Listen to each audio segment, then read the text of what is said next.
In the heart of the ancient city of Zozo, nestled in the arid plains of northern Nigeria, a soft breeze carried the fragrant scent of incense through the winding streets. The scent was everywhere, clinging to the air with an ethereal presence. Aisha, a girl of only 16 summers, sat under the shade of the towering neem tree, her delicate fingers tracing the edge of her veil, her heart heavy. Aisha was known for her beauty, a gift that had brought her nothing but sorrow. Her deep, coal-lined eyes sparkled like the stars over the northern desert, and her laughter, once a melody that lit up the streets, had been silenced by the chains of her fate. The whispers in the market had been true. Aisha was to be married to the king, Alhaji Musa, an aging man of immense wealth and power, but whose heart had long since turned to stone. The king had chosen Aisha for her beauty, a beauty that had outshone the brightest flowers in the market gardens. But Aisha had no love for him. How could she? He was old, and his stern gaze brought her nothing but dread. Yet, in the traditions of Zozo, defiance was not an option.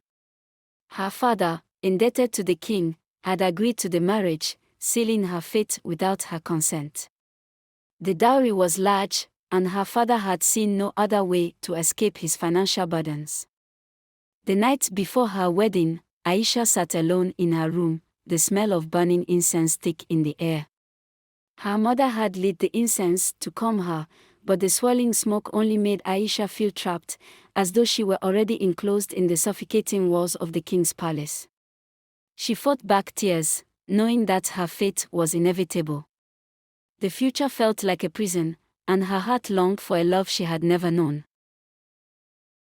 The day of the wedding dawned, and Aisha was dressed in a rich red and gold gown, her veil draped over her face like a curtain hiding her true self from the world. The ceremony was grand, filled with the songs and blessings of her people, yet Aisha felt nothing but a deepening emptiness. The king sat proudly beside her, his eyes gleaming with satisfaction, but his presence was like a shadow over her soul. Days turned to weeks, and Aisha moved into the grand palace of the king. The palace was vast, filled with courtyards and fountains, but it was cold, and the loneliness of her new life settled deep within her. She rarely saw the king, as he spent most of his time in meetings with his council or hunting in the wild plains.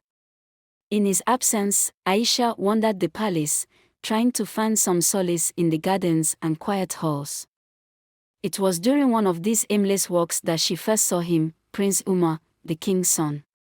He was tall, with a gentle demeanor that immediately struck Aisha.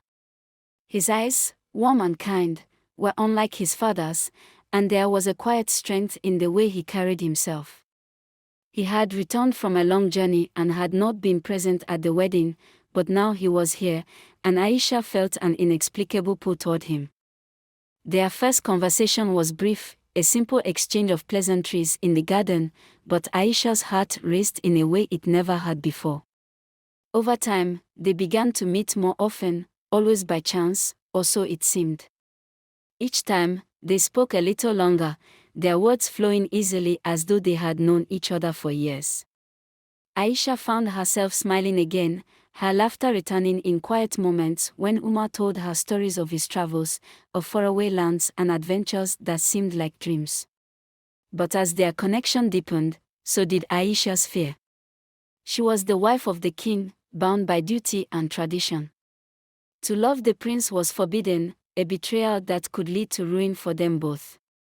Yet, her heart had already made its choice.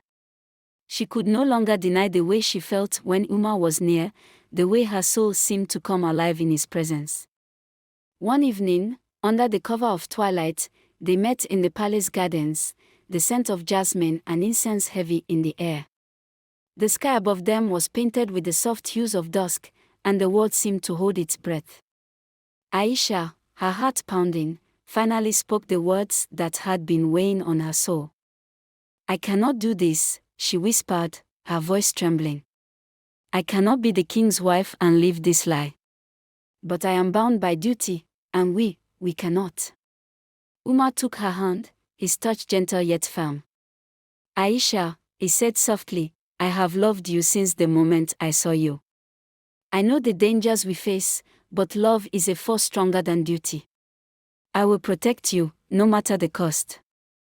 Tears welled in Aisha's eyes, a mixture of fear and longing swirling inside her.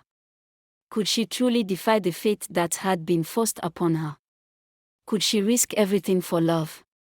As she looked into Umar's eyes, filled with an unwavering resolve, something inside her shifted. For the first time, she felt the stirrings of hope. Days passed, and the tension grew. Aisha and Umar continued to meet in secret, their love blossoming like the flowers in the palace garden. But whispers began to spread, and soon, the king's watchful eye turned toward them. One night, as they stood together under the moonlight, the sound of footsteps echoed in the distance. The king's guards had discovered their secret. Aisha's heart raced, fear gripping her. But before the guards could reach them, Umar pulled her close. "Run," he whispered. "I will find a way for us." With a final glance, Aisha fled into the night, her heart filled with a strange mixture of fear and love, the scent of incense still lingering in the air, carrying with it the promise of a future yet to be written. And in that moment, Aisha knew that love, no matter how dangerous, was worth the risk.